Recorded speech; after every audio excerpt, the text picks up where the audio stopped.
this is the long story, which I gave you as briefly as I could, of what the Bible says in chapter 2 and others of Genesis, that a group called the Elohim, which is a plural term, literally meaning the lofty ones, translated God, said to each other, let us, in the plural, let us fashion the Adam.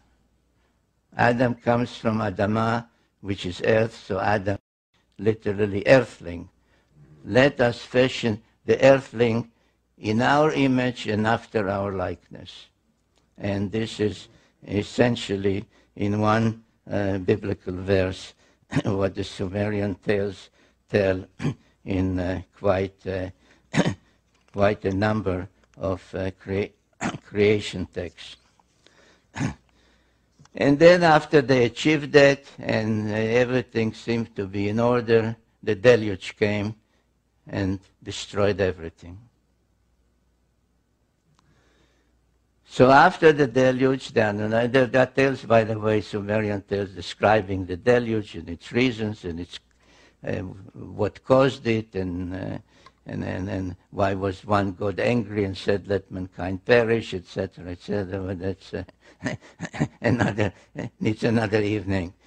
So after the deluge, when the water subsided, they had to restruct and recreate and restart everything from the beginning, and they could not do it anymore in the Edin, today's Mesopotamia or Iraq, because it was all covered with millions, or now one should say billions, of tons of mud, and nothing could be done there until the earth would take generations and generations to dry.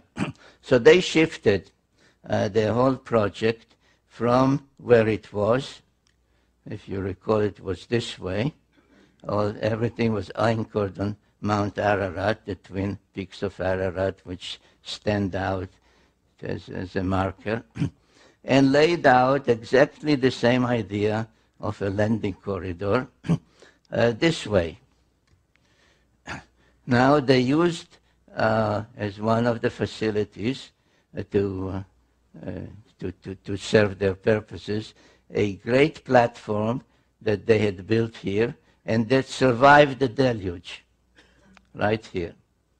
And again, using this notion of equidistance from there to the spaceport, which was here and here, to create the whole landing pattern, they chose a new mission control center, a new place for the Duran key, right here.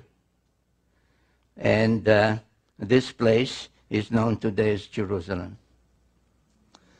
So Jerusalem, and I sometimes, either at seminars or when I took groups with me to tour these places, I would say to them, why is Jerusalem sacred?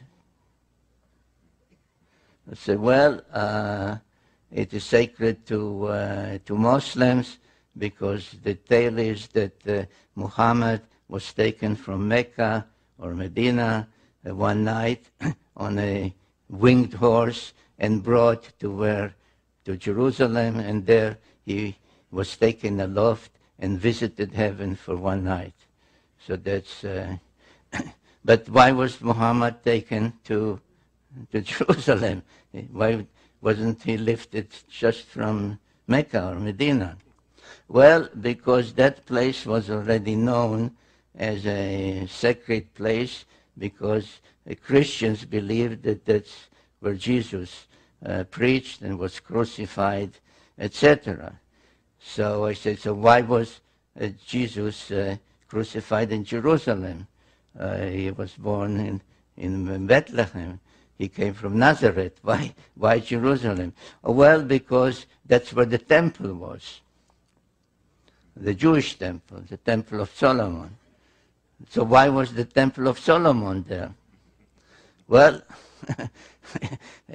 people don't know. So I tell them, well, it was there because the same Anunnaki who had this pattern and had Nippur as the navel of the earth and mission control center before the deluge, set up this layout and made Jerusalem mission control center after the deluge. And equidistant from it is the spaceport and Twin Peaks, emulating the Twin Peaks of Ararat. Twin Peaks are here in the Sinai Peninsula, and Twin Peaks, artificial ones, because there were no mountains there. So they built two mountains known as the Giza Pyramids.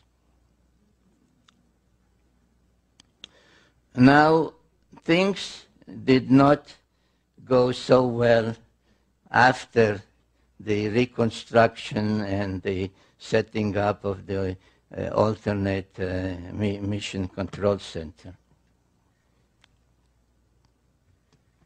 The Anunnaki, who, according to the tales by Enki and others, were engaged in almost constant wars on their planet, had at the time a leader called Anu, but he was actually a usurper. He usurped the throne. And under the Sumerian sexagesimal system of 6 times 10, 60, etc., he ranked as the top rank 60. And his successor was a son called Enlil, who was given the rank 50. But Enlil was not the firstborn son. It was Ea, or Enki, as previously known as Ea, Enki, who was really the rightful successor, but he was demoted to rank 40, and so on. So there was a pantheon of 12, matching the 12 members of the solar system, and matching other 12, without belaboring it, 12 months of the year, 12 tribes of Israel, 12 disciples of Jesus, and so on. So 12 was a celestial number. So the relationships were such that the conflict was almost inevitable, especially since it had a lot to do of who was mothered by whom, who was the father, who was the mother. If this one was also the son of Anu and Antu, then he was this rank. But if this one was only the son of this one, but not this queen, he had another rank. So the relationship was quite confused and convoluted, and leading to conflict, which soon appeared on Earth. And one of the events that took place, not